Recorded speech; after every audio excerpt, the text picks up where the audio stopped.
Hello, hello. It is Thursday, November 12th, 2020, 7:01 p.m.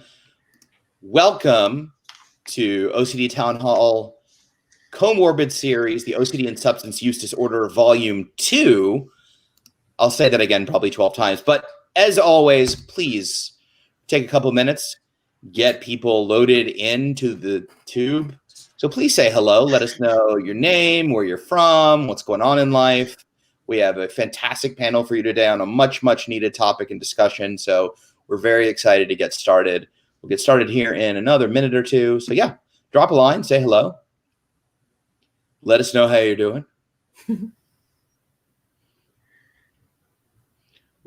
It was rough last night on this.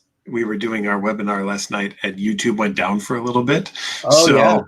I was talking to nobody for a while, hoping it was recording at least. And I had some questions that came in on Instagram. So I was doing those. I was like, I really hope this is recording, or I'm just doing what I normally do, which is just sitting here talking to myself. Yeah, absolutely. Yeah, it was recording and I enjoyed the recording. Thank you. Oh, good. Okay. Yeah. And there's Kelly in California. There's Mason. Hey, Mason, good to see you in Nevada. So if you're just tuning in, please say hello. Let us know you're here. Let us know where you're from. This is the Comorbid Series, OCD and Substance Use Disorder, Volume 2. We're very excited to be here and joining you. Hello from Sydney. Good to see you. We've got a wonderful conversation. We'll be starting in about 30 seconds. It's Peggy in Chicago. Hey, Peggy.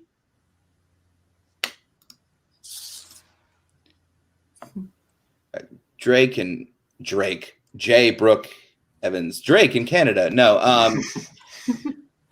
Fort Washington, Pennsylvania. Nicole in Houston. That was where I was born, in Houston. We got Tom in Philadelphia. Liz in Nashville. Stacy in Alberta, Canada says hello to you all. Hi. I thought there was only one Stacy. Weird. Hi, Lauren. All right, so it's just after 2 minutes. So let's go ahead and get started, and we'll let people come in, sit down, and grab a drink of water. All right, so as I said before, this is the Comorbid Series, OCD and Substance Use Disorder, Volume 2. My name is Ethan. I'm the national advocate for the International OCD Foundation, and I always say it simply means I have OCD and talk about it a lot. It's actually been a couple weeks since I've seen everyone, so it's great to be back on. I've missed the internets and the interwebs, if you will. Hey, Lizzie. Hey, Nico. Hey, Valerie. So let's get through some quick housekeeping, and then we'll jump right into it. So this town hall is intended to serve as educational content and is not intended to replace therapy. For treatment-related questions, please be sure to work with your local provider or contact a local clinician. The International OCD Foundation is not a crisis hotline and should not be used if you are in distress or feel unsafe. I just said that. If you are in a crisis or you're ever feeling suicidal or unsafe, please go to your local emergency room, call 911, or call the Suicide Prevention Hotline at 800-273-8255. Hi, Nikki Bradley in Dublin, Ireland. I hope you are well. As always, we want to be respectful and kind to others. This is a public platform. We try to create as safe a space as possible, but it is being recorded and live on social media. And so please feel free to ask anything personal and important to you, but keep in mind that we are also, it will live for everyone to rewatch and hopefully be a wonderful resource for many people. With that in mind, I would like to introduce our panelists this evening. We have Lauren, Stacy, and Dr. Patrick McGrath. They don't all have Patrick's last name. They have their own last names. They do. Yeah. They do They're have not their all own one name. person. No. They're not all one person. They're not. So let me start with I always get confused because it's all reversed, but the woman over here. So new to our volume is Lauren McMeikan is a licensed marriage and family therapist specializing in the treatment of OCD, anxiety disorders, and obsessive compulsive spectrum disorders. She works at the OCD Center of Los Angeles, where she has practiced since 2016. She's also a certified intuitive. She is also certified in intuitive eating and works with people struggling with eating disorders, body image struggles, and body dysmorphic disorder. Lauren has over 15 years of sobriety and has been in recovery from OCD since her diagnosis in 2010. So thank you, Lauren, for being here. Thank you for having me. I'm really thrilled to be here. You're welcome. And just below here, we have the infamous Stacy Conroy. Stacy's a social work, public health professional specializing in substance use disorder and co-occurring anxiety disorders. Stacy is the co-chair, along with Dr. Patrick McGrath, for the OCD SUD Special Interest Group. Additionally, Stacy has 26 years of recovery from substance use and anxiety disorders. So thank you, Stacy. Hi. Last but certainly not least, we have Dr. Patrick McGrath. He's a licensed clinical psychologist in the state of Illinois, Michigan, and Missouri. Dr. McGrath specializes in the treatment of anxiety, OCD, and PTSD. He has given numerous presentations on the treatment of anxiety disorders, OCD, and PTSD. He's the author or co-author of numerous peer-reviewed journal articles and has also authored a book on OCD, the OCD Answer Book, and the stress management manual, Don't Try Harder, Try Different. Dr. McGrath currently serves as the head of clinical services for NoCD, leading their teletherapy services across the United States to help people with OCD. He is also a lead psychologist at Amita Health, where he opened intensive outpatient, partial hospital, and residential treatment programs for anxiety disorder, OCD, substance use disorder, and PTSD. Patrick is a member of the scientific and clinical advisory boards of the International OCD Foundation and a fellow of the Association of Behavioral and Cognitive Therapies and the president of OCD Midwest. Hi, Patrick. Howdy, everybody. Good to see you. Thanks for having me. We're excited to be here, and we're excited you're here. Hey, Jessica, it's good to see you. All right, so let's get rolling. As always, I want to encourage everybody to, and Margaret Sisson is here, Riley's Wish Foundation. Margaret. So, Hey, Margaret. Margaret, we love you, Margaret. And I'll actually talk about Margaret's nonprofit. It's a great resource for substance use as well, and we'll put a link in the chat. With that being said, as always, I want to encourage everybody to ask questions, engage in conversation, have comments. Usually around 7:30, we'll open it up to general Q&A. But right now, we're going to get started. But feel free to ask away. We go in order. Love you guys too. Love you guys too. Love you too, Margaret. So with that, let's get started. Last time we started with Patrick, and it was a total disaster. So we'll start with Stacy. Pretty much. It's about we like to keep things light, but it's a serious topic. So Stacy, first of all, let's just give a quick overview of the co-occurrence between OCD and substance use. I know that's a very big question, but what is the high-level overview of what we're talking about? The high-level overview is that for years we have known that individuals who have OCD have SUD, and the reverse is also true. The problem is the research is very limited, and if you read 20 articles, you've probably covered the entire spectrum of research on this specific topic. That research has indicated that there's a lifetime prevalence or co-occurrence of OCD and SUD that ranges from 25 up to 47%. So there's a broad range, but if you think about that in terms of substance use disorder treatment, you have a population that would get the label of treatment resistant. Have you screened them for anxiety? And was part of that a screening for OCD disorder? In the reverse, for the OCD treatment providers, if you have someone who's not responding to treatment, have you screened for substance use disorder in order to provide treatment and not just to screen them out? Mm-hmm. Right. Go ahead, Patrick. You have something to add? No, to follow along with what Stacy said too, that the screening out piece has always been difficult, where many of the places before we opened Foglia, which was the first residential to take people who had both OCD and a substance use co-occurring disorder, would be that you were told, well, go get the substance use disorder taken care of first, which means up to 90 days of having no substance use, which means 90 days of having lost the #1 coping strategy that you were using to deal with your OCD. And now your OCD is going to flare up for the next 90 days, which is likely going to lead you just to want to go back and use again, because it's the thing that you used in order to be able to get through the OCD. So we were doing a huge disservice to people. People died as a result of this even. And I'm glad now that we have the opportunity to really talk about this and bring it out in the open, to say that, guess what? People with OCD also use substances, and people who use substances have OCD. I'm going to ask you a question, Patrick, and Lauren, not ignoring. We'll get to you in one sec for sure. Good. But on that line, where was the disconnect for clinicians? Why was it simply, oh, you have to go get treated and handle that before you can deal with your OCD? Why was there never a connection made, or was there? Some of it's education from graduate school, where you were told when you were taking your abnormal psychology class, there's those substance use people, they treat themselves with their AA groups and various other things. Leave them alone. You're not going to be able to help them. They take care of themselves. Here's the psychology disorders, and here's the things that you should really focus on, because this is the stuff you can actually have an impact on.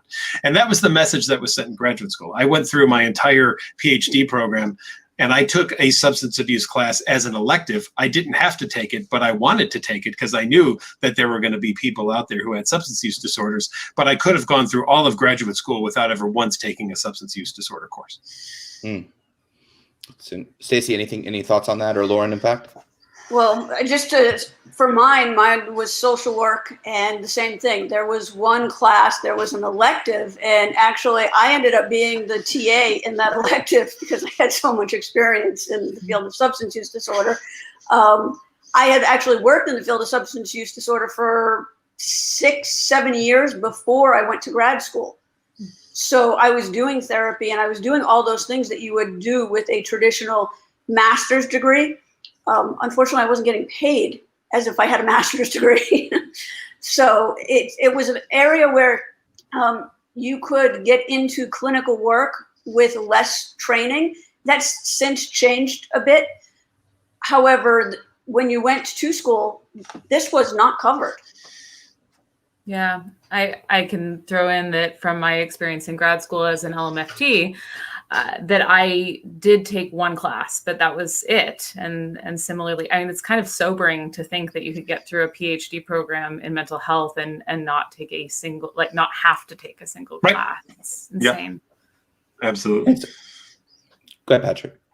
I took it out of some personal interest. You know, I come from a good Irish family who's had a few alcoholics in our family. And I figured it would be interesting to learn about it from just my background perspective, in addition to the fact that I knew that I was going to see people who were in my practice who were going to have substance use disorders as well, too. And if you drop all of that into the larger picture, which is we know how little information treatment providers coming out of school know or understand OCD, or the proper way to treat it. And then on top of that, now you're talking about substance use and co-occurring, which is even less. So we're already struggling with OCD. So you can imagine how fewer clinicians even know about substance use and OCD, just to give everyone a sense of what's going on. Also, in the comment thread, for those of you that are interested, Fran has posted a link to the Foglia Center. If you're interested or currently struggling or suffering, feel free to click. It's a great resource. And they offer treatment for both co-occurring OCD and substance use disorder. Actually, Margaret asked a great question that we'll jump into as long as that. She asked, is that changing in the master and PhD programs? If not, how can we change it? It's something that every time that I do a talk at a university that I kind of bring up, and I say to the faculty that if you're not teaching your students this, you're not fully preparing them for life in the clinical world. So I will not, I will admit that I use a bit of shame. I'm not above a little bit of shame when I go and I talk to universities as a guest speaker about anxiety disorders, to say, you need to do it. I mean, and I'll use an example of once at Foglia, when we were there, someone came in, he was on his 27th detox. And I interviewed him about anxiety disorders, and he said, you know, you're the first person who's ever asked me about anxiety. Wow. 27 detoxes, and I was the first person to ask him about something about anxiety. And it was life-changing for him, because for the first time, he actually dealt with some of the things that were really underlying his substance use, which was he was using these substances to deal with a ton of intrusive thoughts that he had, and no one had ever once asked him about them. Thank you, Patrick. Real quick, and then I want to talk to Lauren. Stacy, Peggy asked what percentage of SUD individuals have OCD, which I think you said 27 to 25 to 47, based on the research studies. Yeah. Of that 2 to 3% of the population with OCD. Correct. Yes. Mm-hmm. Okay. So Lauren, welcome. Thank you. So you're obviously a clinician, but you also have been sober for 15 years. Yeah. And Thank you. I'd love to hear a little bit. We love to hear a little bit about your story, your journey, where you came from, how you got to where you are. Yeah, thank you. I'm so glad to be here. It's actually really special for me to be on this panel because when I first came to treatment for OCD, I thought my experience was pretty unique, and I really didn't have many people to look to who, we look at the different subtypes and how normalizing those can be for people who are first coming into treatment, like POCD and harm OCD. And nobody was really having similar symptoms to me, and which was only fodder for my anxiety to be like, yeah, I'm so sure this is OCD, like really. And so I'm really glad to be here to be able to talk about this, because I think it's probably more common than, well, certainly more common than I had thought at that time, and more common than maybe we're aware now. And I really appreciated what you guys talked about last time on the town hall with regard to this. I actually came into OCD treatment because of obsessions secondary to my sobriety. So I was 24 years old, and for 2 years of my life, I had been obsessing about whether or not a single instance constituted a relapse in my recovery. Mm-hmm. And I can laugh about it now, and I do laugh about it because it's, I think it's healthy to do so. But yeah, I had intrusive thoughts about whether or not I'd relapsed on a piece of tiramisu, and it ruled my life. And I had no idea what was going on with me. And in terms of educating both people in the OCD community about SUD and vice versa about teaching people in the SUD community about OCD, I think it's really important because I had so many sponsors who thought that my concerns were legitimate and that I should take them very seriously, and who not only fed into my search for reassurance, which of course was lethal at the time and made it so much worse, but also were like, yeah, you're right. You should really be concerned about whether or not you relapsed on that piece of tiramisu and whether or not you should change your sobriety date, which to me was the most horrifying thing that I could think of. Mm-hmm. So anyway, I feel like I've gone a little bit off track here, maybe, but not at all. Keep going. So yeah, I'm happy to talk about any of that experience, but that is the primary obsession that brought me into treatment and helped me to recognize that I'd been suffering from OCD probably since the age of 7, and had just been, not for lack of trying to go to therapists, because I had been to several, but nobody diagnosed me. And so anyway, all of that to say, this panel is really important to me and really meaningful. Well, thank you, Lauren. So from that insight that you have now, how do you see, I guess, before you were 24, how the relationship between your OCD and SUD played out? Yeah, it's interesting because I I thought I had it on silent, but good job, Ethan. Nice. Good. It's killer of the flow. Yeah. I liked it. Actually, it's funny because Stacy and I were just having a conversation about this, and it was sort of related to what Patrick was just talking about, which is that so many people with all sorts of different mental illnesses use alcohol and other substances to self-medicate. I mean, it's really well known even in the general population, this idea of self-medication. And I certainly think that was the case for me.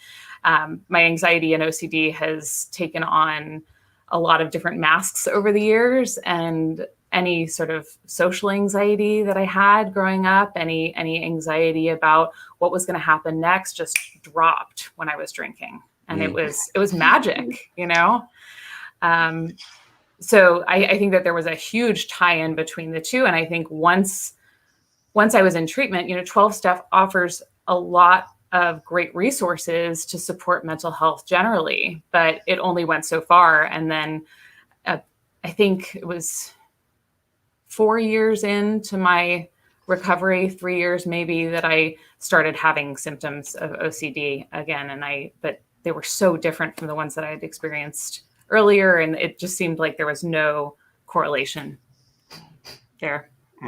And now from this perspective, in hindsight, it all makes sense. Totally. Absolutely. learning about OCD and specifically about more pure O variants, I can say, oh, I've had some existential flavors. I've had, some moral scrupulosity, which is really where the obsessions related to tiramisu fell in. It was a question of, it's a common phrase within the 12-step realm is this idea of rigorous honesty, and which is all well and good. And a lot of people within 12-step really need to develop a more rigorous relationship with honesty. I just didn't happen to be one of those people because I was already so consumed with trying to be good and honest. And so it became a very rigid realm, almost a religion of sorts to me, that I had to be completely honest and genuine. Absolutely. I appreciate that. And actually, there's a couple questions for you, Lauren. We get to questions a little later, but I'll ask them actually quickly. So Laura Ann writes, Lauren, how were you diagnosed with OCD? Who recognized it? So I actually had both a sponsor and a therapist who together suggested that I seek treatment from a specialist in the realm of OCD. So. And Laura also asked, did you do ERP for your OCD exposure response? I sure did. Yes, I did a lot of ERP, and I'm happy to talk about that too. So we'll get into it. And yes, Mason, just for everybody, Mason asked we all take ERP questions this evening. When we go into Q&A, we try to stay on topic. We will answer any questions. We have a full wealth of knowledge here. So any questions that you have pertaining to OCD or substance use or both, we are here to support and glad to have any questions.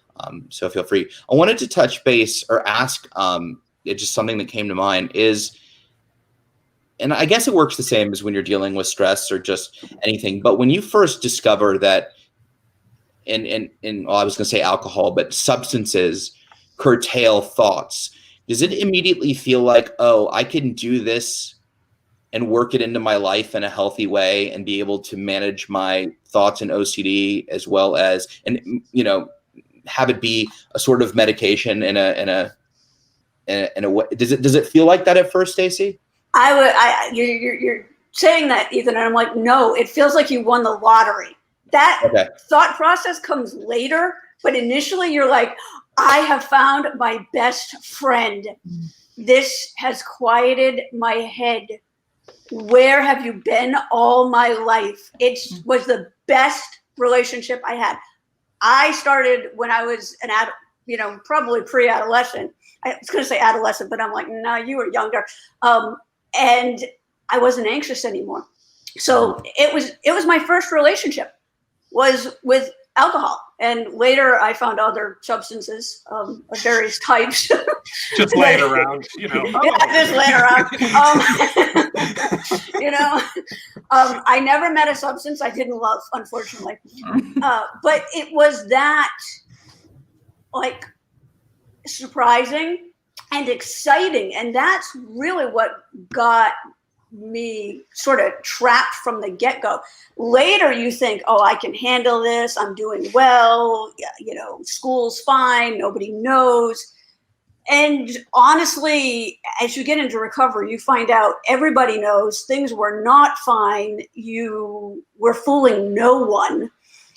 But that takes a long time. So your question about the thought process, yes, I can handle this. This is a medication. This is a good thing. Comes later. But for a lot of people, and I would say those that I've worked with and myself, it was like, yes, success. But the flip side of that is, I struggled in school. I messed up my sleep even more. It just turned into a train wreck. And for me, I ended up homeless, involved in different, situations that could have led to legal issues. It's not pretty. And a lot of times as a professional, you don't go out and talk and say, yes, I was homeless. Yes, I had conversations, with the police. Yes, they, were looking at me for different things. Yes, I struggled with, mental health and therapists that didn't understand. I could get treated for one, but not the other. And since I'm in recovery now for 26 years, dual diagnosis was just coming onto the scene when I was entering treatment. And the theory back then was you had to have a year in recovery before we dealt with any mental health issue, whether it be anxiety, depression, PTSD, because you really needed to get your recovery, your sobriety solid and go through 1 year of everything before you could even touch treatment for that. That led me to 7 different treatments and firing multiple therapists and lost. When I ran into a therapist who stuck with me and, provided some of the skill sets I needed, and even then, that was initially cognitive behavioral therapy and DBT skills, which got me better. But it wasn't until I got with a therapist for ERP that I got well. And the CBT changed my outward appearance. I could go to school, I could go to work, I could show up for family events, but my internal was still a nightmare. So I had multiple internal rituals that I engaged in for my safety, for the safety of others. And that stuck around until ERP. So that's why CBT got me better, and I looked good on the outside. But ERP made me well on the inside. And it's also the hardest thing I've ever done, harder than coming off drugs, harder than quitting cigarettes. ERP was the most frightening, difficult, challenging thing I've done in my life. And I would recommend it to anybody because it also was the thing that put me together in a way I could never imagine. Sorry, that was a rant, but. No. And our time is up. We hope.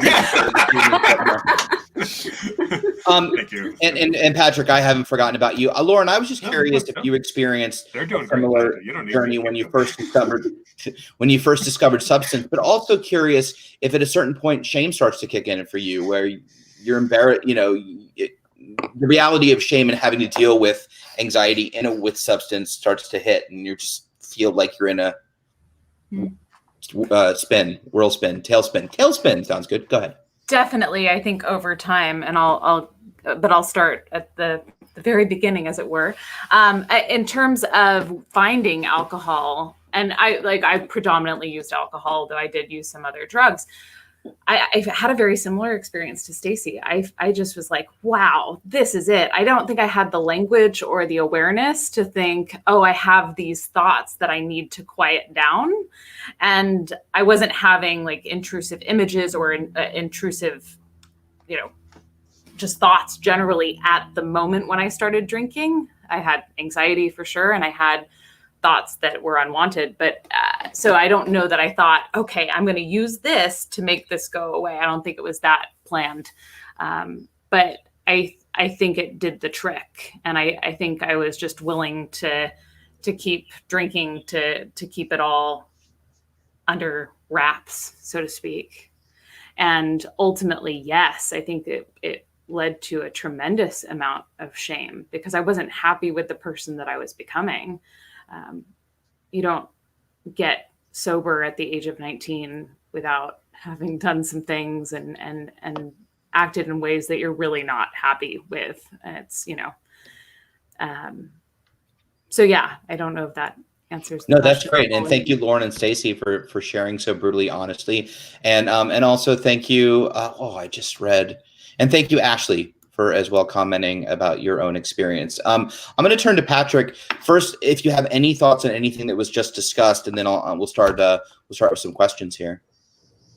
Well, I just think how amazing it is to hear these conversations, and because just a few years ago, no one was talking about this. So where we've even come since Stacy and I had the fortune to meet each other and to really start looking at this, and to meet Margaret and to hear her story about her son Riley, and to be brought into this world. And from the clinical side, there's a little bit of shame too, which is I feel bad looking back at previous patients that I might have missed because I didn't ask the right questions to the right people probably, and maybe would have thought that someone's just treatment resistant without delving more into what might have been going on, and were there people who were using substances that I didn't get enough information about. So the eye-opening experience as a clinician in looking at this has been so amazingly helpful as well too. Absolutely.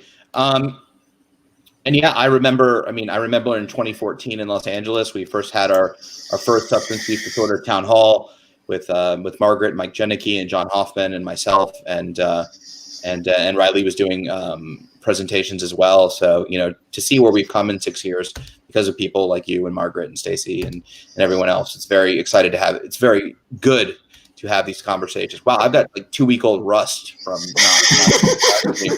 not this will also be my last live stream, so thank you for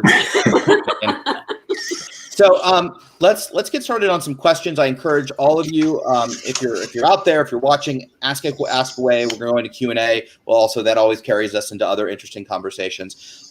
We'll start basically. We did post a link to exposure response prevention, but very quickly, Patrick, can you just define what ERP is, and I'll take you into Mason's first question about that.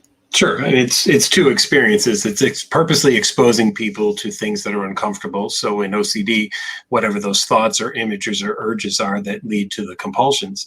And with the response prevention, it's getting people to sit with the discomfort instead of doing their safety behaviors. So there's 5 safety behaviors that I always talk about with people: avoiding the thing I'm afraid of, seeking reassurance that everything will be fine or okay, distracting myself so I don't have to pay attention to the thing that's uncomfortable, substance use, so that I can kind of zone myself out of the experience, or doing a compulsion that will neutralize the obsession.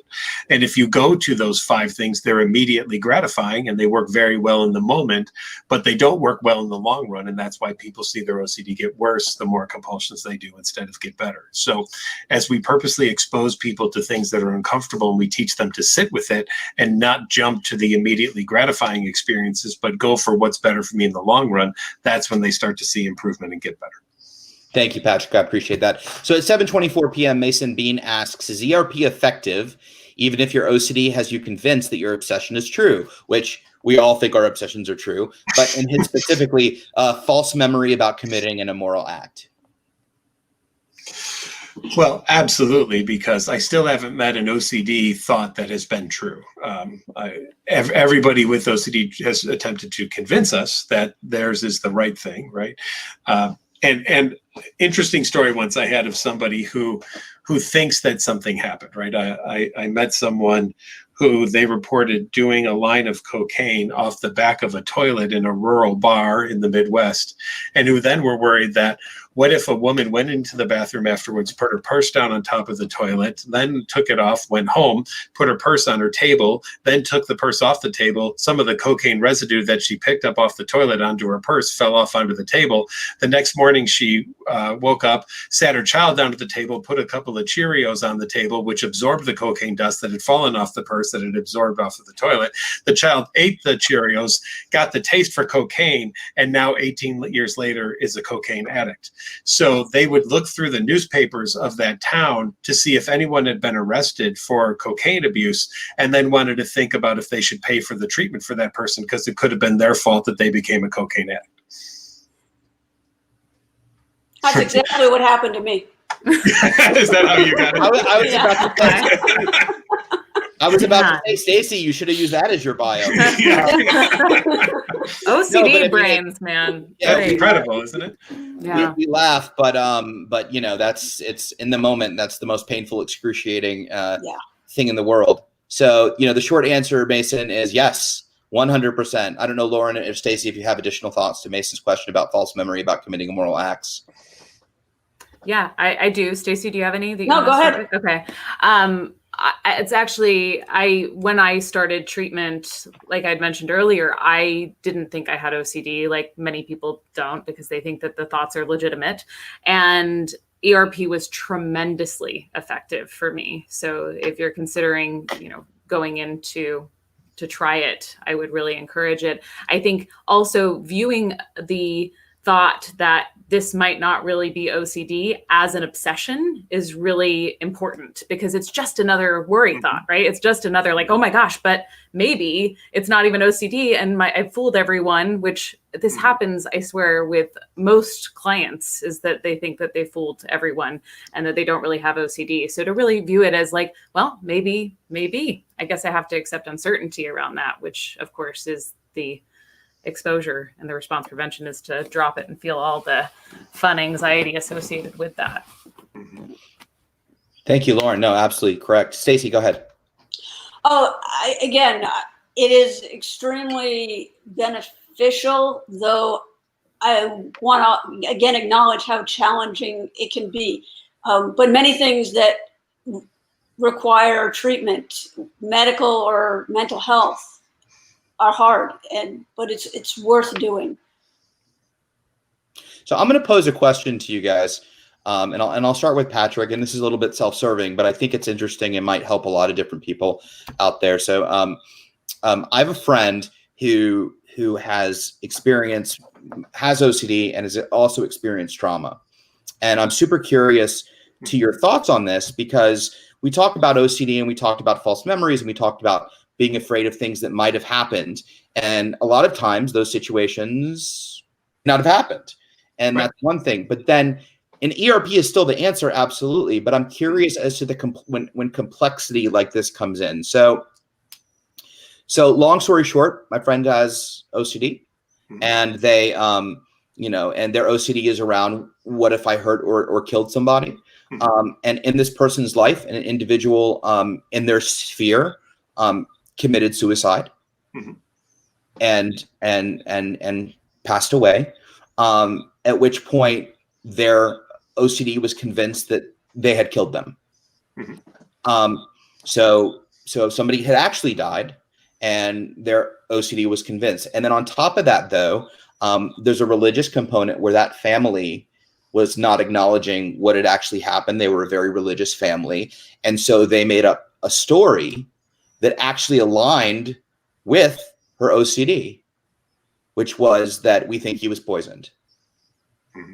And because of her, because of her, she has a role where she has to deal with these type of things. I'm just respecting her anonymity at the moment, but she has a role where she has to deal with this kind of stuff and them on a regular basis. And so hearing this from the mother, right, which is then in a way confirming her fear and her fault. She has, false memories about the day that it happened and what was used and blah, blah, blah, blah, blah, and all these fears and obsessions. And then it becomes this thing about, yes, there was a death. There's a trauma component that is real, and then an OCD component. I'm just curious about your thoughts on that, Patrick, and some ways to approach. She's doing great. She's in ERP, but I'm curious to what you think. Well, in terms of looking, and Stacy, you can comment too, working with the VA, we know that people who have PTSD go on to develop OCD at higher levels than people who don't, right? So, and if you think about it, what does OCD tell you? I can protect you and I can protect those around you. I can help you not be responsible for something bad if you just do everything that I tell you to do. If you follow all of my directions, all will be well. Parentheses, you'll never be able to follow all of my directions because my directions are unattainable, but it doesn't matter anyway. Keep doing what I tell you to do. Close parentheses. Okay. So you can see how OCD would develop out of this, that if you somehow have a belief that you might have contributed to something, what does OCD say to you? As long as you follow now everything that I tell you to do, that thing will never happen again, because I'll constantly remind you of where something could go wrong so that you'll always be on guard for that thing. And then how can you ever actually do the wrong thing or be a part of something wrong as long as you're on guard and always looking out for that thing to see if it will happen or not happen. So you can see the link there that OCD can come in almost as a swoop in. I can save the day and be your protector by making sure that nothing ever goes bad again as long as you follow everything I tell you to do. And I would add that one of the things that complicates a dual diagnosis, I think your rust is rubbing off on me, Ethan. Part of the problem is with PTSD, people want to do psychoeducation. No, you're not responsible. you're not going to become a violent person because violence happened to you. And so you get this psychoeducation on the PTSD end, which is a cognitive restructuring or a cognitive therapy. However, from the OCD perspective, that doesn't change your relationship with the thought. The information is helpful, but I leave the office and still think I'm responsible. I'm going to hurt somebody. I'm going to become violent. I'm going to lash out at somebody on the bus. And so you just get stuck with this internal process that you have nowhere to go with. So when you're dealing with PTSD and OCD, those people who treat PTSD also need to do an assessment for OCD to see if that's part of what's going on. And I have a diagnosis of PTSD, and so I've lived that experience, and I've seen it in my practice where somebody comes in with a primary diagnosis of PTSD, but as Patrick pointed out, they now have all these OCD thoughts and compulsions to protect everyone else. So my battle buddy died in combat, and now that I'm home, I do all of these compulsions to keep my family safe and other people safe in other states, all my other battle buddies. And if I don't do them, something bad's going to happen to them. So, which could even come out of the guilt of survivor guilt. I didn't do yes. enough for that one buddy who did die, and now I have to make sure that never happens again. Yes. Mm-hmm. That makes sense. That makes sense. Let's go on to, I just wanted to read. So JJ Nicole wrote, and this is to you, Stacy. I love how you explain it as being sorry, you passed the bus back to me. I love how you explain it as being well on the outside and being well on the inside, because I feel like that critical distinction is often overlooked. You know, JJ, I think that it's often overlooked because, and I'll let Lauren and Stacy speak to this as well, because before we're treated, I think we're all masters at hiding what's going on anyway. Like, you know, I got to a place where I couldn't function, but up until that point, I worked really late. Nobody knew that I had any problems going on and was exhausted by the time I just collapsed and couldn't do anything. So for me, you know, people thought I was the chillest, coolest guy in the room. Inside, I was a complete disaster until it finally caught up with me and I couldn't hide it anymore. But I think, you know, Stacy's, but then what Stacy described was at least the order of my recovery, which was I went from non-function to could go back to functioning, but still on the inside was really struggling. And then eventually, you know, that inner process started to calm down and I started to experience whatever feelings I was supposed to be feeling at that time. Great. Nothing else to say. Here we go. It's a great example. Yeah. I actually, I was just gonna, if I may, I think that discrepancy is made even more complicated by the fact that we do so many mental compulsions as people with OCD, and that's not talked about so much. And so that one of the pieces of ERP that's so important in making that transition from good to well, in my estimation, is in watching for the rumination, the tendency to want to figure it out, and just sort of playing off of the example of somebody like your friend that sometimes even sort of connecting all the dots here. We're writing an article, Stacy and I, on OCD and 12-step, and this this element of bringing up the memory because like compulsively to remind yourself of the bad thing to keep yourself safe is also something that occurs quite frequently for those of us with OCD. And so I think I'm kind of all over the place, but the point, if I'm to bring it back, is that within ERP and going from that good to well, a lot of that is in just being able to notice when you're in rumination and drop it and come back to the present moment. And that's through ERP that we learn to do that. Yeah, I think we get... Go ahead, Stace. Well, I was going to add, just because Lauren and I talk routinely during the week, and we talked on Monday, and I started off the conversation with, I'm just going to lay the groundwork here. I am in my head. This is why I'm in my head. I apologize for it. Let's try to stay focused, but yeah, not in the best space. So it's important to acknowledge that even when you're in recovery and you're doing well, that does not mean that your anxiety doesn't show its head. You just try to live by your values and use ERP when you need to and keep things moving forward. But recovery is not, I'm never going to have an urge to drink or use or have an obsession or perform a ritual.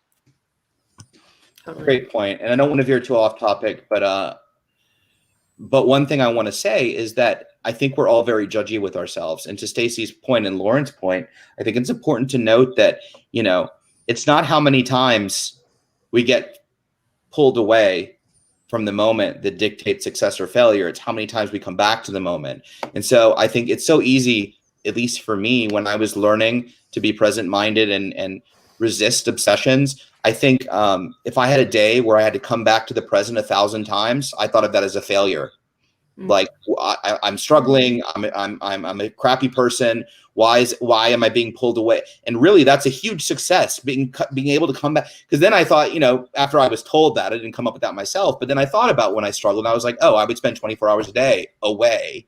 I would never even try to be present in the moment. So just like meditation, when you first start, it's not void of thought. It's about coming back to the present. And every time it takes you away, how many times can you come back? And each time you come back, that's a win. And so it's important to note that. Let's see here. Yumi said this is such an important conversation. We agree, Yumi. Sarah wrote, I'm happy I stumbled across this discussion. I have a teen who is starting to head down this path. Stacey or Patrick and Lauren, it's not a question, but let's talk about it. If as a parent, if you see a teen, I don't know if this child has OCD or not, but if you see a teen headed down this, what are things that a parent can do that in a productive way to address this and maybe curtail that direction? I'll let Stacey and Lauren start that first, I think. Go ahead, Well, Stacey and Lauren. I think one of the most important things is to stay engaged. Oftentimes in adolescence, people are coming into their own, and I don't treat a lot of adolescents, the people who do, bless you. However, you need to stay engaged. You need to have the conversations about mental health and about substance use and about what they believe their peers are doing and not doing. What do they think the social norms are around substance use? Because a lot of adolescents feel like, oh, all my friends drink. But in reality, when they start listing their friends who they know have engaged in drinking, it may be one or two. They find the same thing in college students. If you believe that you're in college and now you're supposed to drink, you're more likely to engage in that behavior than you would if they hold a, introduction for freshmen seminar and say, hey, this is the reality about college and drinking. Not everybody does it, and it's not a requirement. So I think having those conversations, being open and staying engaged with your adolescents so it doesn't become more than you're aware of, and don't be afraid to engage them in therapy or treatment. The earlier you do that, the better. Mm-hmm. Yeah, and in terms of going down that road, I was curious to know whether she meant co-occurring OCD, SUD, or just SUD, because I think if it's the co-occurring, the first thing, if you're early on in the process and the drinking or using hasn't really started yet, that you have a really rare opportunity to seek treatment for the underlying condition that's really going to promote the substance use. And so maybe that's obvious, but.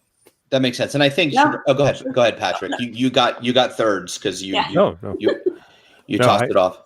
I think that on the flip side, it's also important that if you're going to go find someone who treats this, make sure that that therapist is aware of both of these things going on too, and is comfortable working with both, or if they're not, is comfortable with working with someone else who works with the other thing. So know no OCD therapist should just take this on if they only work with the OCD and just will ignore the substance. Make sure that they are hooked up with a good substance abuse therapist too, and there's a release of information signed so that the two can have a good working relationship together for this family.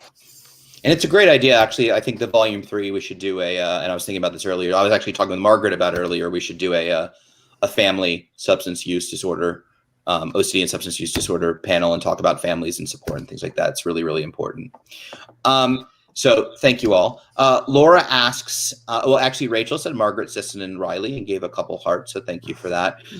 Laura Ann at 737 asks, as a clinician, how often when working with clients do they disclose their substance use? Incidentally, I want to tangent off and tell everyone how good Patrick looks right now. Dr. McGrath, since you mentioned the amount you have learned and the patients you think could have dug deeper with, how do you do that now? Yeah. Well, first of all, it's got to be a part of your intake, and you have to ask the questions. And then, and I've learned this from working with people with substance abuse, and I think Stacy and Lauren, you'll agree with me. There may be some lying at times that happens about the. Look at Stacy. So you ask the questions again now and then, right? And you also look for these subtle mentions of things as well too, where, oh yeah, I went to another party this weekend or something, which might be a little bit of, I don't really want to tell you, but I'm hoping if I give you a clue, you'll ask me about some of these things as well too. And you have to take advantage of those opportunities and ask those questions and not be afraid of it. You know, we used to be afraid to ask about suicide because, well, maybe that'll make people actually go and do it if we ask them about it. And we can't be afraid of also asking about substance use. It's not going to make somebody, it's not going to give them the idea, you know, that's a great idea, Dr. McGrath. I never thought that alcohol might be helpful to my OCD. I'm going to go try that out this weekend. It's not going to do that, right? But it is an important question to ask. So I think that it's making sure now that we're asking the questions, and it's also acknowledging that if we know how to treat it, that we're treating both. And if we don't know, that we make sure that we're working with someone else who does know how to treat it. Thank you, Patrick. And as always, you know, we're coming up another half hour, so please, we got some great comments, which I want to get into and use as discussion points. But if you have questions, please ask them. For those of you, I'm actually going to go, Sarah just commented down below, which we were just talking about their child and heading down that path. So I actually want to continue with that conversation. So I'm not skipping questions. I will go back to that. But just for some added info, Sarah just wrote, you don't need to post this, Fran. We have struggled to get her treatment for OCD or even assessed by our mental health provider. Binge eating is also an issue. My teen has isolated themselves so much. They are only in school groups with other teens with severe problems. They are no longer in the mainstream. The mental health provider was quick to move us to the substance abuse counselor at this point. It only seems situational. Situational, of course, is still concerning. Mm-hmm. I think for most people, it starts situational and it grows from there, because once it works in one situation, it becomes, well, maybe it will work in another situation. So let's try it for that situation. And then everything becomes a situation after a while. You know, we see parallels in panic. Well, over time, what happens? Lower and lower things cause more and more panic attacks, right? So it becomes, once you find a very good coping strategy that works very immediately, it becomes the answer to almost everything. Stacy, Lauren? There's undertones of that say, here, I'm going to send you to the substance abuse person so you can get this under control before we deal with everything else. And I would hope that they will engage you on the spectrum of the issues and not prioritize one over the other.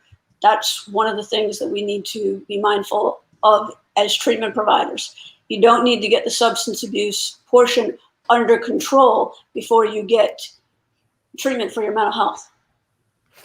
I remember, and I won't say where or who, but I remember I was visiting a program, and I was sitting in on a words, man, those would be fun right now. I was sitting on a therapy session, and they were talking about OCD and addiction, and they were specifically drinking, and this individual was talking about whether they wanted to go back to drinking, you know, alcohol when they got finished with the program. And this was a conversation, you know, with the therapist, and I was friends as well. So I was just weighing in and giving lived experience. But this was before we started having a lot of these big discussions, and it baffled me why we were talking about either or to this point. The program that they were in has access across the street. There were 12 steps programs going on at the exact same time as he was getting treatment. So my question became, well, why can't at night he can go to 12-step programs and get OCD treatment during the day?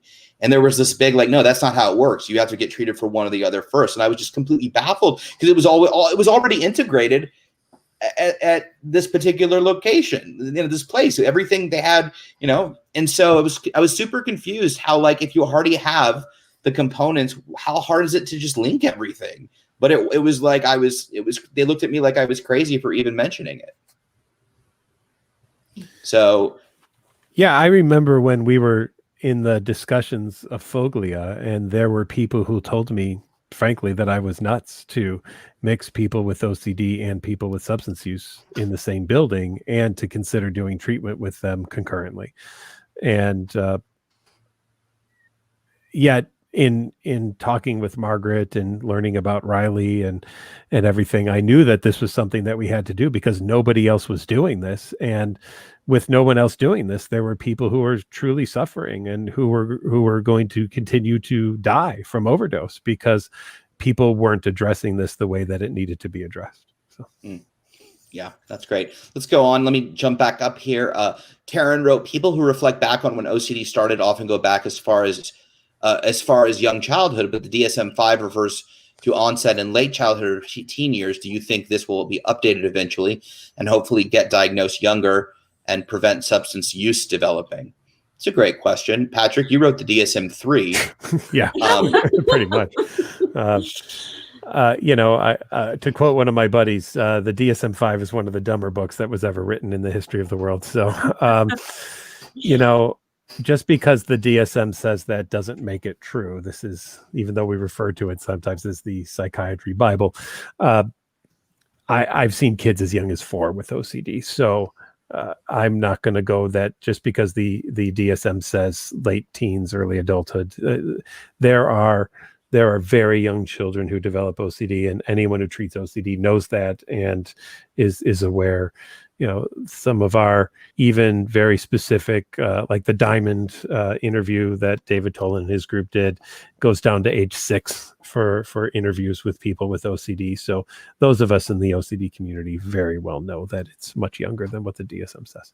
And I know therapists that treat 2 and 3-year-olds that start, presenting as symptomatology. We also know that treating younger, the younger we treat, the quicker we can really nip it in the bud. So I know Lauren had some thoughts. Did I? Oh, I don't know that I did. No, you didn't. on this piece, I don't know. No, I the only thing I wanted to make mention of is in terms of resources, because the woman whose kid we were talking about, Susan, was it? Forgive me if that's wrong. Yeah. But Sarah. Sorry, Sarah. But way to go. I know, right? Good job, Lauren. Good job, Lauren. She's the worst. Just to Ethan's point, first of all, 12-step is everywhere. And right now, especially because of COVID and the pandemic, there are so many meetings available online. So if you do find that your kid is in a place where you're like, I really want I want to make some awareness around substance use available, that's a great resource, and it's everywhere. And then also, just to plug IOCDF and NoCD, that if you're looking for specialized treatment with an OCD therapist, they first of all, again, COVID treatment, everybody's online these days, and while there are still limits in terms of where you can practice based on licensure, a lot of therapists can practice with more rural areas that they were unable to practice with before. And NoCD is, you mentioned, almost in all 50 states. We're in all 50 states, yeah. We are in all 50 states. So that's also a great resource if you're looking for specialized care for OCD. Yep. And Stacy sent me an email beforehand with a list of resources, and she'll beat me up if I don't at least say a few of them, because I fear her deeply. As I we know. should. He has a big stick. So I was about to say she carries a stick all the time. So, so Stacy, feel free to weigh in on any of these, but smart recovery is something we can put a link to.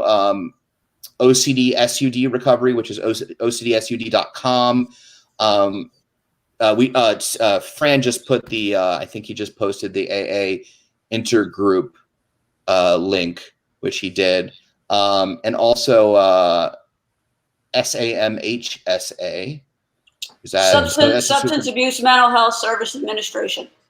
No need to show off. I was just helping. So we can very easily provide a list to that point of resources for everybody to access.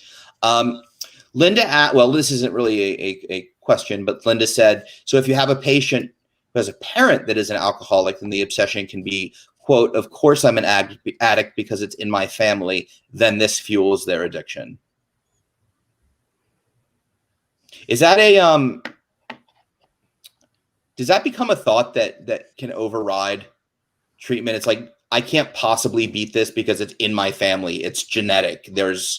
I'm just already wired to be this way. How defeating is that thinking? Very. That's the short answer, I guess. But yeah, I think that those sorts of beliefs and thoughts are where actually the cognitive or the C part of CBT can be really helpful, and recognizing that. And obviously you're always going to have to accept uncertainty because we don't know the future and we don't know what your trajectory looks like, anyone who's in recovery. But to recognize that change is possible is really important in order to drive change, because if it's not possible, then of course you're going to give up.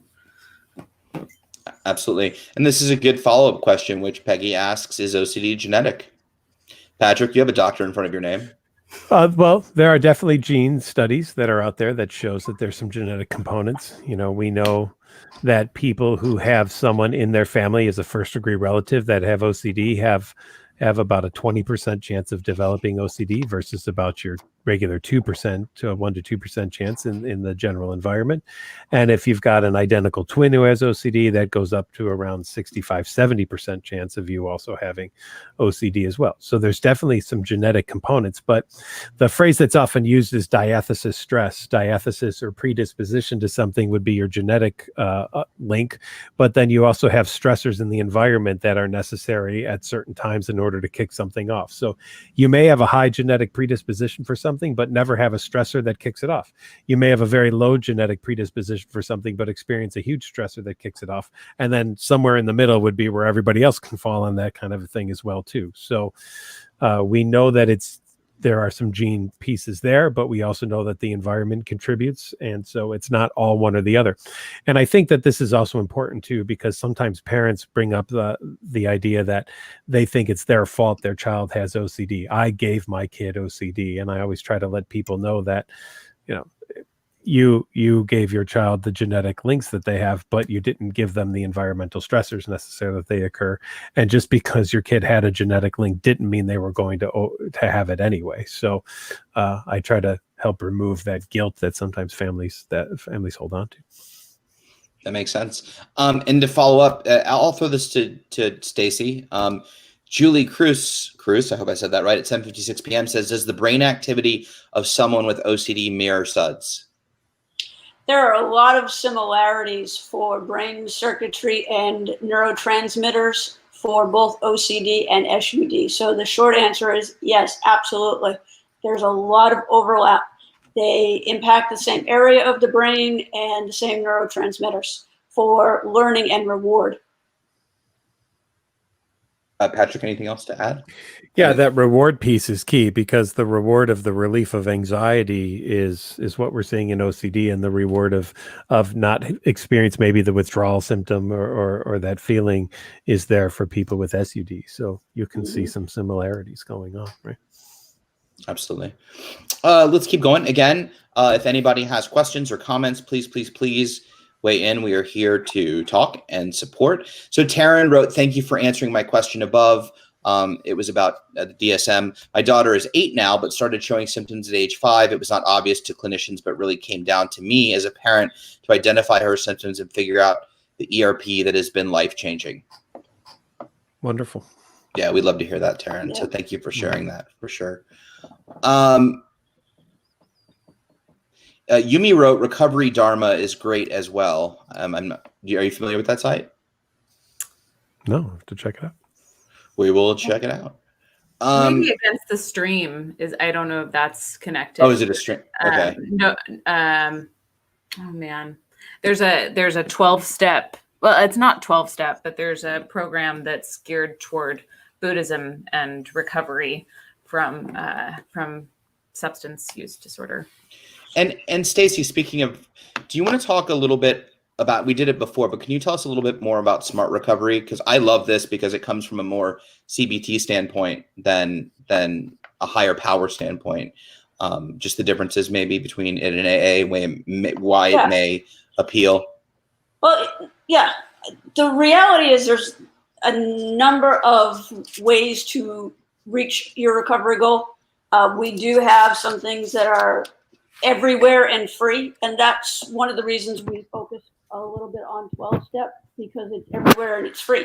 Smart recovery is growing and is based more on a cognitive behavioral aspect. And I say more based, I think they're more deliberate about stating the cognitive behavioral aspect. They have a workbook that you can go through.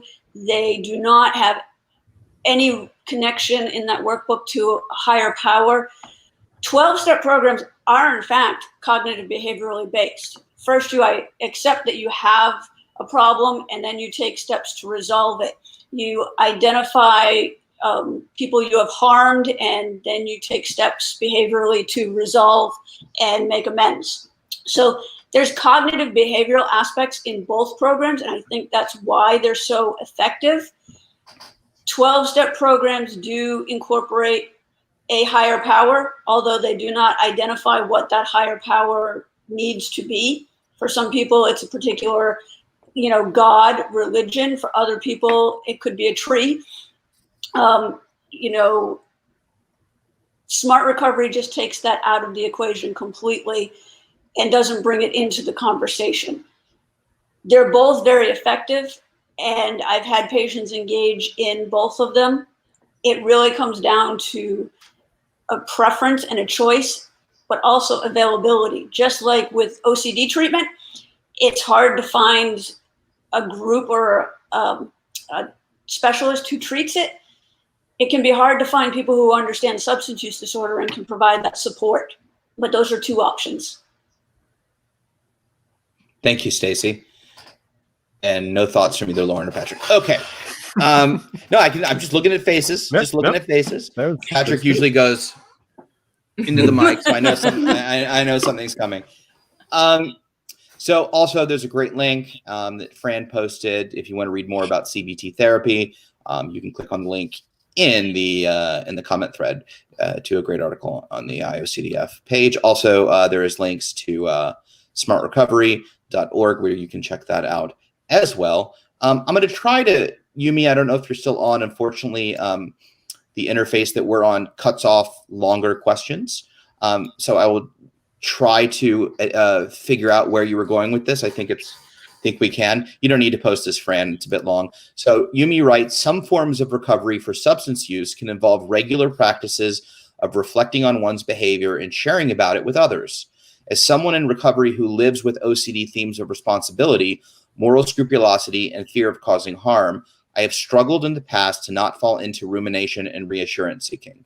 I would be grateful to hear any thoughts or resources you may have about hold a space of honesty and accountability with oneself while also honoring ERP, and then it cuts off, but I think we know where she's going with that.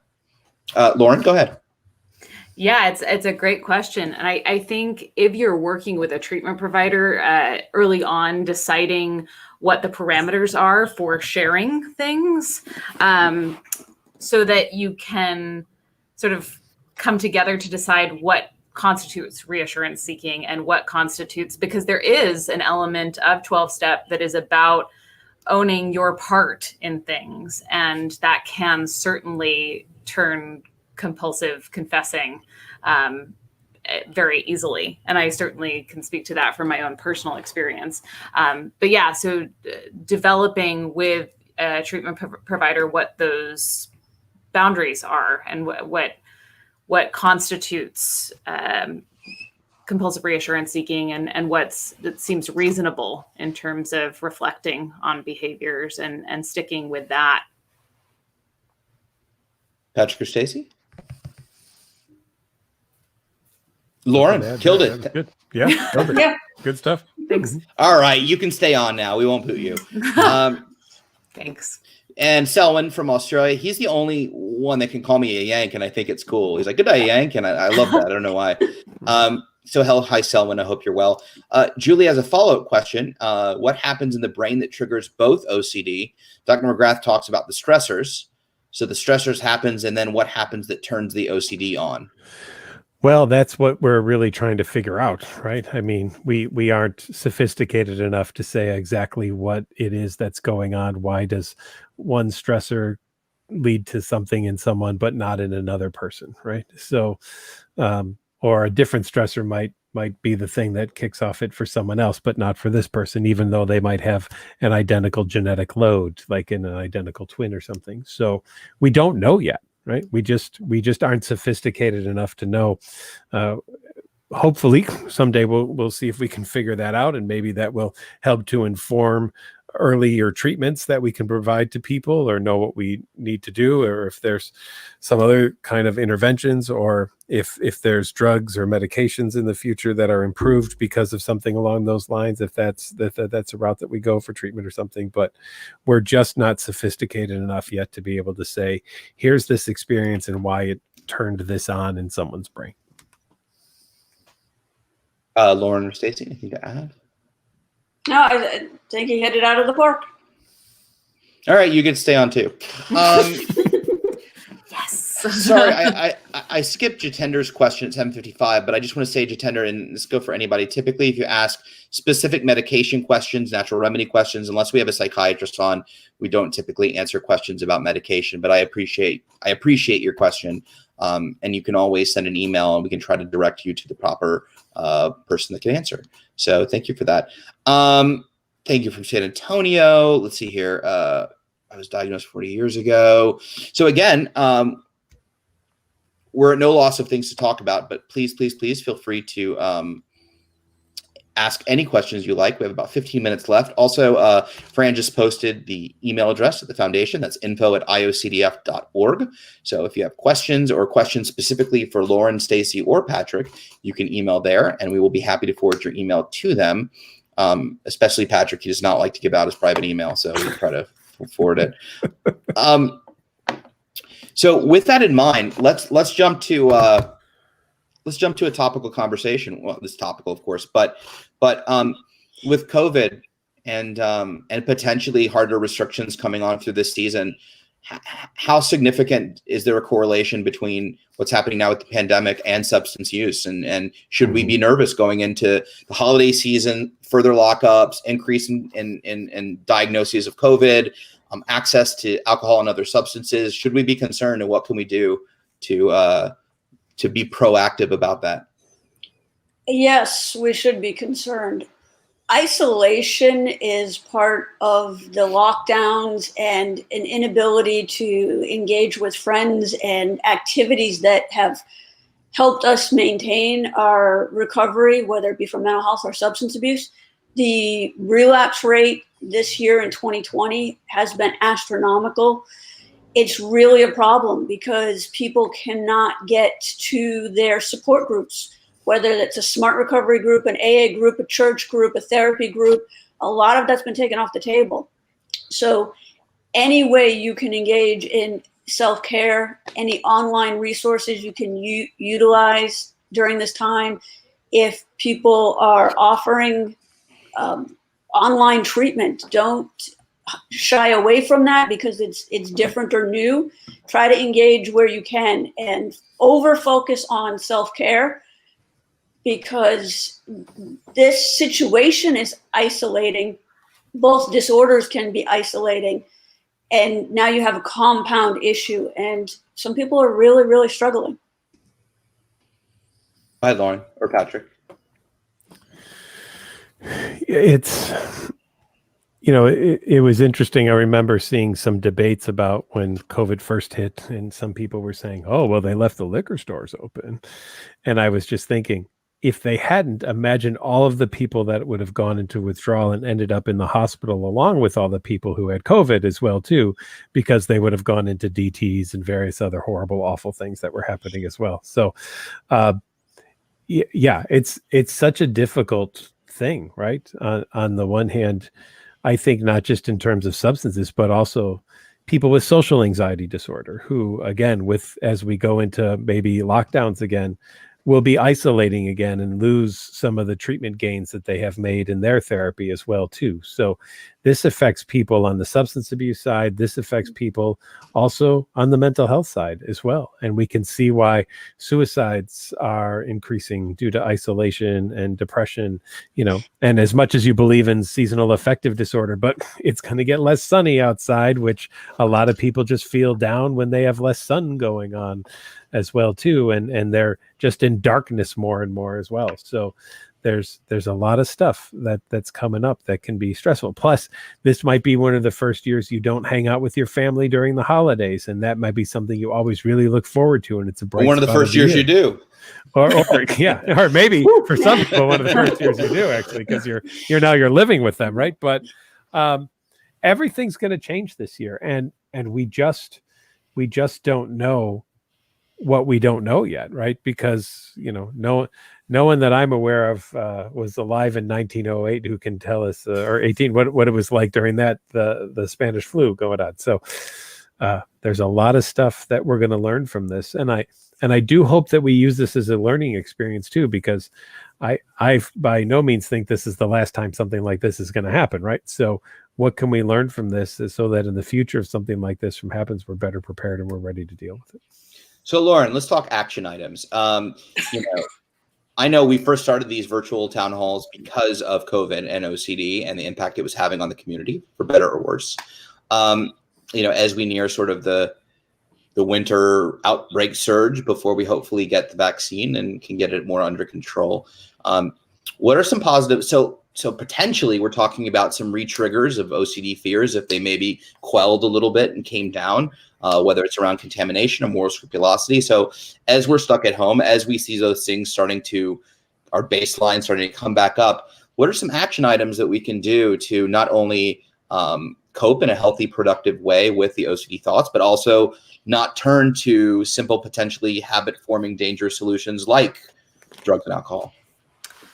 Well, I think actually, so it's two sides of the same coin. Obviously, community has been difficult to access as a direct result of COVID. And at the same time, it has spurred additional community resources in different forms, right? This is the perfect example of this. And so one action item that I think is particularly important is to reach out on digital platforms, to use social media to your advantage, to take advantage of town halls. And there's just so much available on the internet these days. And so I think that's a good starting point anyway, in terms of how to support yourself, and also using other digital platforms, like making more phone calls. I mean, that sounds so simple, but I think too that community is important for both, because these disorders, both of them, OCD and SUD, are so isolating, to know that you have others that understand you. I mean, Stacy and I were talking about this just the other day with that comment at the beginning of the phone call of like, yep, I'm in my head right now. And to have somebody who can understand you on that level. So I think reaching out in what ways we can is hugely important. Go ahead, Stace. I know you have thoughts. You're leaning forward. And I think that one of the things coming out of COVID, which has been horrible, that's beneficial, are these online forums. Breaking that isolation, breaking the silence coming together as a community. If you look at the conference and how many people were able to attend, the OCD SUD SIG grew by 25 people after the conference. And that is going to be my takeaway from 2020. With all of the other painful, stressful, difficult challenges, we have found a new way to educate, communicate, and support each other that will never go back in the box. Even when we can be face-to-face, we're still going to be providing services in this forum.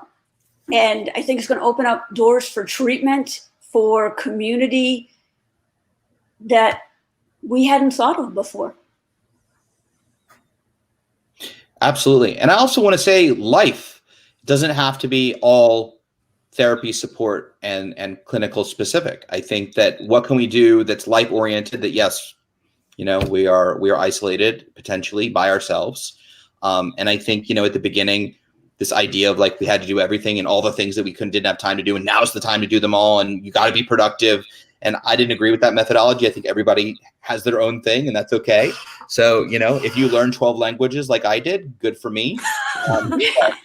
But you know, if you just caught up on sleep and enjoyed quality time with family, that's okay too. But you know, looking at things that you can do, like we talked about before, looking at things you can do, you know, where you are, whether that's exercise, reading books, going for walks, you know, even getting out to the park if you can and off hours, or, you know, times, like anything you can do. Like I found in the beginning, nature really helped me through the process of COVID, because it was normal. I've told the story many times, but went outside, heard the birds twerping at the very beginning, or chirping. Twerping? No, that's super weird. Twerping is maybe like annoyingly, but no, I heard them chirping and I started crying because it was like it was normalcy again. It felt familiar, as in this giant whirlwind of change. It felt familiar. So for me, nature was a really good thing. I have a couple more. Actually, this is a great question. Taryn asks, at 8:14 p.m., are there specific substances the OCD brain is more drawn to than others? Based on what Stacy said, clearly, like, no. No. Never met one I didn't like. You know, but it's a good question. It is a good question. In reality, the answer is no, because it's not the substance, it's the effect of the substance. You can become physically dependent on a lot of things, but it's the effect. It shuts down your brain. You don't have the same level of obsessions. You don't need to engage in the compulsions. The problem is on the other side is once the drug wears off, everything comes roaring back in and you still have to struggle with it. So it's not a solution. It is a short-term event. It doesn't solve depression. It doesn't solve OCD or PTSD.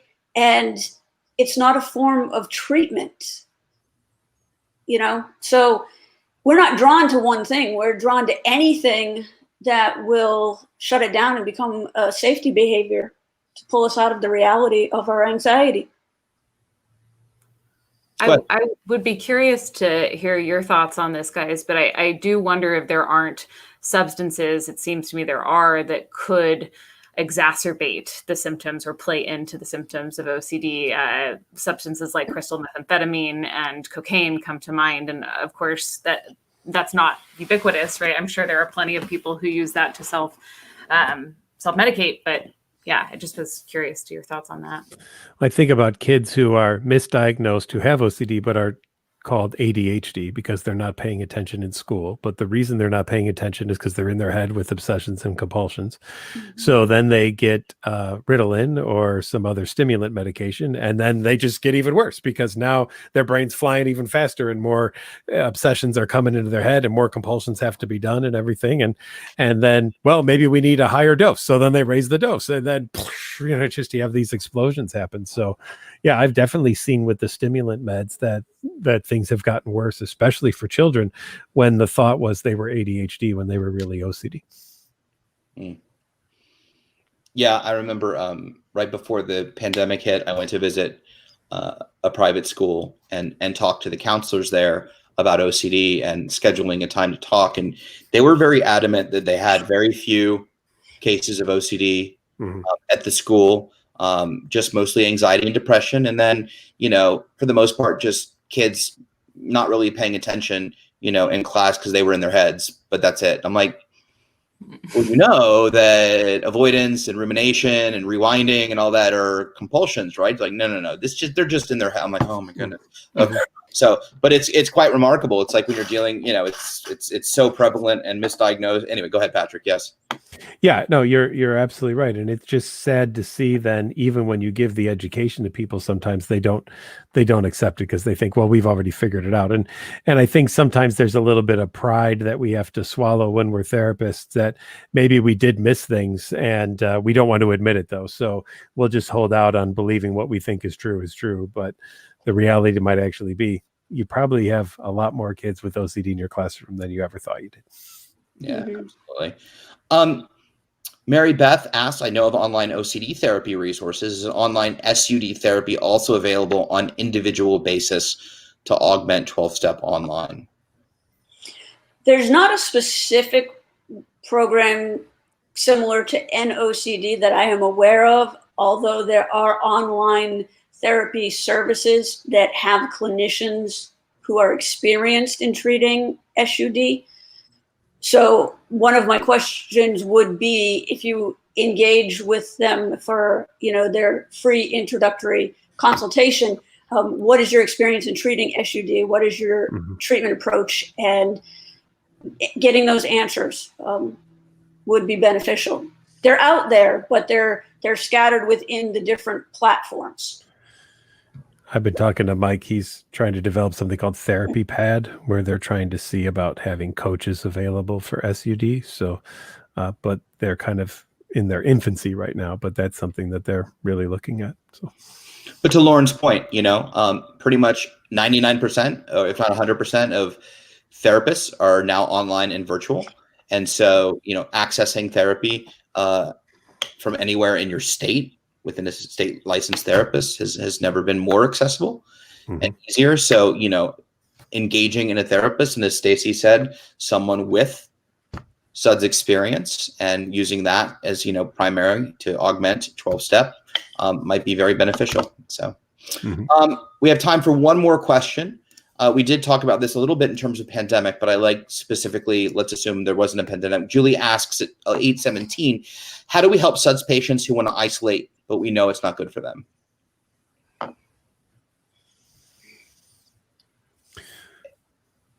Well, one way would be, even if we start on social media, Zoom calls or various things like that, make sure that you're interacting with that person, right? And just as I think Stacy and Lauren have talked about, people with SUD use have very good at developing excuses for things, right? And so I would call people out on their excuses to not be engaged in something and let them know that those excuses are not valid to me. And therefore, I will be bugging the crap out of you until you answer the phone and we actually have a conversation with each other, because I don't believe the excuses you're telling me.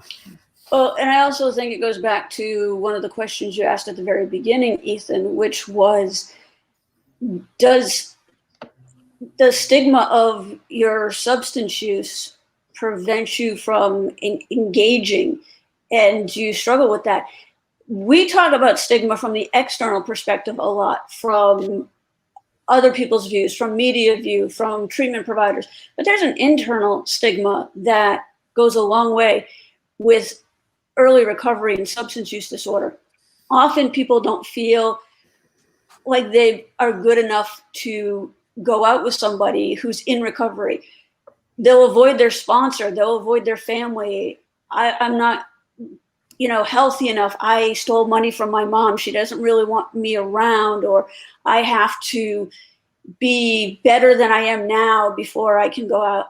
Those women they're in their recovery. I don't deserve to be around them.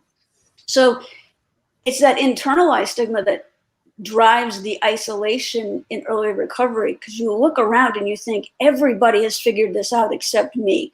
Something's wrong with me. But in order to get where they are, you need to engage with them. You don't get better by skipping therapy. You get better by going to therapy. You don't improve your social skills by isolating. You improve them by engaging. Lauren? I don't know that I have anything to add, I guess, except for to maybe bring it out as a topic of conversation, right? To actually call out, hey, you know, I know you're isolating. I know this is bad for you. This has been historically not so great for you. And I'm concerned about you. And just to lay it all on the table and to call out the potential for falling into substance use as a result can be a useful way of communicating. Absolutely. Communication is never a bad thing, for sure. So with that, we have hit 8:30. So first of all, I want to thank our guests, Lauren, Stacy, and Patrick, for joining us for a really good conversation on OCD and substance use disorder. I would love to do a volume 3 on family, so we will start that percolating. I also, Fran, if you wouldn't mind posting the link to Riley's Wish. We've mentioned Margaret and her son Riley a few times now. It's an excellent nonprofit and resource for substance use and OCD. So definitely, he'll post the link in a second. So please feel free to check it out. Also, as always, there's a number of great resources. And yeah, he just posted the link right now at the bottom. Also, there's a number of great resources on these comment threads. So don't hesitate to go back through and check out and click on all the resources. There's some great stuff here. So with that, I also want to thank you for your great questions and for spending the evening with us and for opening up and being honest. We hope that this was helpful. And so let's see, just some final thank guests. Okay, I did that. It's been a minute. So as always, I want to thank the IOCDF and of course my digital partner wizard behind the scene, Fran, for doing all his digital voodoo. Just some quick scheduling. Next week is Just Ethan on Tuesday at 7 p.m. We had to skip last week or a couple weeks ago. It was stupid. It was this election thing, so we didn't do it. So it's been 1 month, but we will be doing a Just Ethan. And we have a really cool guest. We have Gabe Wilson, who is a film professor at Columbia. Wait a minute. How can you have a guest if it's just Ethan? It's just Ethan and someone else. So he doesn't even get mentioned. It's always my mental attitude toward life. Note to self: no more Patrick. Gabe helped us with our OCD Film Festival. He's a really smart guy and really well versed. So we'll be discussing OCD and mental health in film. As you know, I'm a filmmaker. He's a filmmaker. It's going to be a really cool conversation. A little bit of a departure from regular Just Ethan, but definitely tune in. Which is Just Ethan. Patrick, is there a way to just kick him off? Oh, shoot. And also at Wednesday at 12 p.m., Liz McInville, the other national advocate, will be doing a lunch and learn. It'll be OCD. Will that be just Liz, or will there be OCD and Patrick? Isn't it bedtime for you? Pretty much. It'll be OCD and hoarding. This is getting hard. It'll be OCD and hoarding disorder. She'll be having the guests Carly Johnco and Catherine Ayers. So at 12 p.m. Eastern, mark your calendars. As always, you can go to the IOCDF website and look at the event calendar for all of the live streams and events for this month. If you haven't already and want to be notified about all the programming the IOCDF is having over the next few months, be sure to subscribe and follow on Facebook and YouTube, as well as we are on Twitch. What? It's very exciting. So with all of that, thank you, Lauren. Thank you, Stacy. No, not thank you, Patrick. Dang. Thank you.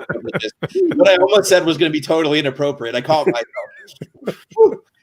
He would have had the last laugh. But anyway, in all sincerity, thank you so much for spending your Thursday evening with us. As always, you can contact the foundation at info@iocdf.org if you have additional questions, comments, or just want to reach out to any of these amazing people.